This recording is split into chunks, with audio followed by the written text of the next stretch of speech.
Hey guys, today I'm going to do a video about what happens when expats have too much time on their hands. One of the things I noticed lately in the vlogger world, and I subscribe to some vlogger channels. I don't even really watch them. I do tune into a couple of them. I'm not going to get into which ones they are or whatever. I don't plug other expat channels unless they're really good channels. I do notice a certain group out there that's feuding, putting down people, going after other expats, going after people for their alcoholism, which is not a good thing to do, by the way, and their bad habits or whatever. I understand why they do it, because it gets views or whatever, but I don't think that's fair sometimes to the people that they're going after. It's when people have too much time on their hands that they cause this ruckus and go after these people. And we've seen some people get attacked out there. I've mentioned this before. One vlogger that came down from Thailand went after this other vlogger and attacked him physically down south of me. And that's dangerous. I don't know what happened to that case. I don't follow that channel very much. I haven't followed up to see what's going on.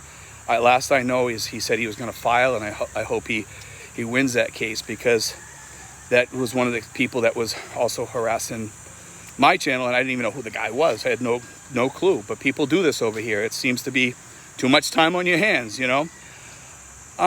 Occasionally, we get people over here that their imagination runs wild with too much time on their hands. We've seen some of the older expats go that route. Not just the older expats, even some of the younger expats. I deal with thousands of expats, you know, on the phone, and people coming through here. I've seen people come through after talking with them. You know, we realize that they're not really somebody that would fit into our group, because our group, we keep our group pretty wholesome, you know. We see some people, and you know, when the other expats are there and they're already in the group, you know, they'll tell me, hey Steve, I don't think we should have this guy in the group or whatever. It's not that we're aloof or whatever, it's just that we don't want to destroy our group. We have a fantastic group, and our group stays busy, so we don't have too much time on our hands. Like I've said before, we have peripheral expats that are on the peripheral side, where they come and go. We might not see them for 3 to 6 months or whatever. We talk to them. We have some expats we're bringing into the fold. We haven't had a chance yet. And guys, keep reminding me that you're out there. Let me know that you're out there, because we got a trip coming up at the beginning of the month, and I don't want to leave anybody out of the fold. So contact me by the end of this month, because we got stuff going on. So I just want to let people know that, okay? If you want to go on our little Batangas trip with us, we are going to do that. We're going to go swimming and everything. Just let me know, and you know, and we'll take you. You know, you're more than welcome to go. You just pay for the trip, and you're in. You know. So for you guys out there that have talked to me in the past about that, let me know. You know, maybe we can fit you in the van, because first come, first serve. We already have the van probably about half full. Okay, but if need be, and we get enough people, I'll surely add a second van. You know, and we can do that, and we can have some extra people on that trip. You know, and this is what we do to alleviate that time, to keep us busy.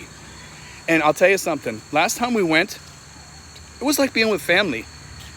You know, we had a fantastic trip down there. It was beautiful. I showed you guys us all diving down there and stuff like that. And we had Stan with us. Stan's an older guy. Stan's one of the most wonderful persons you could meet. He has fit in with our groups so much. He's like the grandfather of the group. And, you know, he's blessed us in a very big way, you know. And I don't know if he knows that or not, but he really has blessed us in a big way. And I'm really thankful to have him as one of our group, you know. And everybody, both in my family and the group, loves Stan. We call him Stan the Man. And the people that come into the group, little by little, once they get to know the people in the group, they get pretty close. You know, we're a very tight-knit group.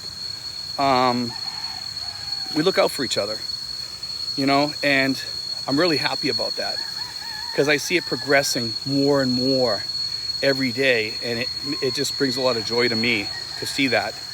You know, occasionally everybody has problems. We have our problems here too, and we do see those occasionally, but for the most part our group's fantastic group of people, you know, and we're progressing along much better.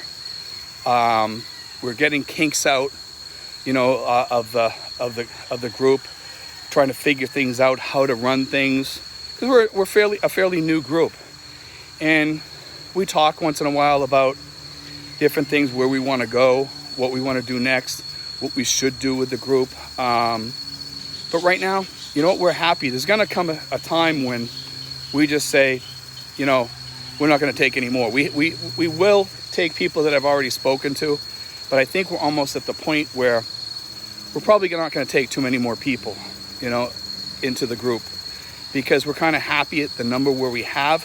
Whereas if it gets too big, it gets much harder to take care of, and it becomes more of a job, you know. And so we're probably about maybe 10 people away from, you know, pretty much shutting things off. If people want to move to this area and they want to join the group, obviously, you know, we'll still take you in. It's not an issue as far as that.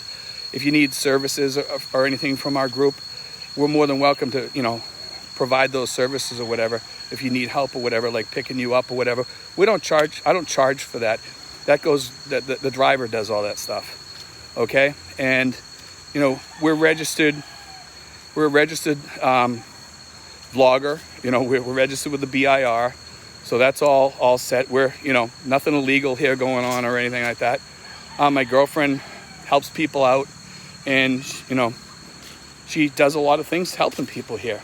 And I'll say this, that, you know, we have people that we've worked with in the past, and, you know, we've been very grateful that we've been able to help those people, because every time they've left, they've said something really good about the community, and said, Steve, I really liked the people that I met. I like the way that you guys handled things, the way you picked us up at the airport with packs. I like the people that you sent us to get things done, the doctors, everything. You know, I've taken some of the people that were visiting to the doctors because they needed to go see a doctor. Some of them, you know, they were very happy when they got to see the doctor and how much they paid there and how quickly they got in.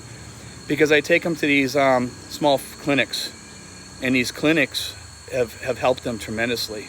You know, but staying busy here, to get back to that, that's going to be your biggest part of your success or your failure here. Because if you got too much time on your hands, it doesn't end well. It doesn't, because when you have too much time on your hands, you start doing things. They say an idle mind is the devil's workshop. It truly is. It truly is, you know. And when you're sitting at home, you're more likely to get sick. You're more likely to get cancer, because you have more negative feelings, because you got nothing going on that's making you happy in your life. Get out, fill that time with happy times. And you know what? Good things will happen. Good things have happened to me here. And I'm very thankful that those things have happened for me. You know, staying positive, staying upward, up and about, and moving and exercising. It's been my biggest push towards success here. And, you know, you're going to have bumps in the road too. And I've had those, you know, and God knows that, you know, we're all going to have those once in a while. And you know what? I'll push through them. I'll succeed. I don't give up. You know what I mean? I keep on pushing no matter what. I pushed through problems when I was back home. I'll push through problems here that come my way.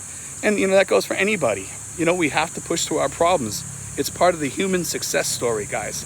God bless, guys. Take care. Love you.